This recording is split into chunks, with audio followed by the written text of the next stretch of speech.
حضرت قاری طیب رحمۃ اللہ لکھتے ہیں قیامت کے دن اللہ تعالیٰ کے سامنے دو بندے پیش ہوں گے۔ اللہ ایک کو فرمائیں گے او میرے بندے تو دنیا میں میرے حکموں کے ماننے میں بہت سستی کرتا تھا، غفلت کرتا تھا، چل جا جہنم میں۔ جب اس کو جہنم جانے کا حکم ملے گا تو وہ تیزی کے ساتھ جہنم کی طرف جانا شروع کر دے گا۔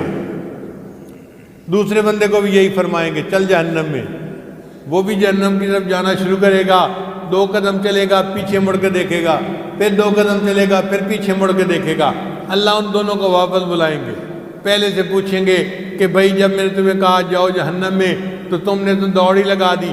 وہ کہے گا یا اللہ دنیا میں تو آپ کا حکم ماننے میں مجھ سے کوتاہی ہوئی، آج آپ نے آخری حکم فرمایا جاؤ جہنم میں تو میں چل پڑا کہ میں آپ کے اس حکم کی تو تعمیل کر لوں۔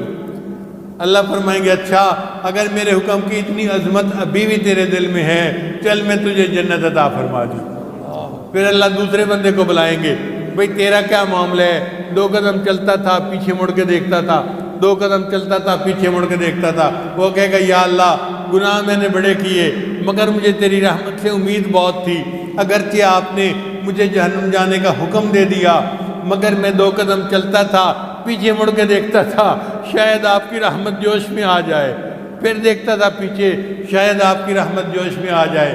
اللہ فرمائیں گے اگر تجھے میری رحمت پر اتنا ہی بھروسہ ہے چل تجھے بھی میں نے جنت عطا فرما